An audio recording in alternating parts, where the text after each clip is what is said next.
Le monde d'aujourd'hui est très différent de celui d'hier. Les communications électroniques, les avions, l'Internet, tout cela a contribué à raccourcir les distances, a rendu notre monde plus globalisé, plus tendu aussi. Le progrès scientifique et technologique s'est accéléré. Le monde d'aujourd'hui est différent de celui de 2000 et en 2025, ce sera différent aussi du monde de maintenant.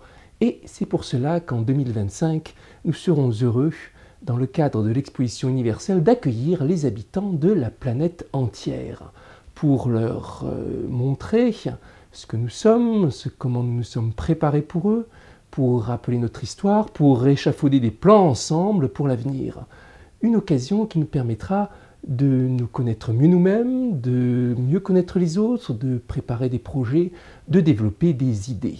Même à l'heure de la délocalisation, des communications instantanées, ça reste extrêmement important le lieu, l'environnement dans lequel vous vous trouvez.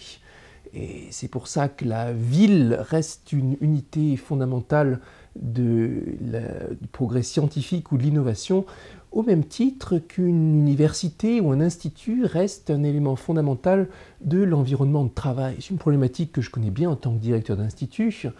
Ici, j'accueille, en tant que directeur de l'Institut Henri Poincaré, des centaines de chercheurs invités chaque année.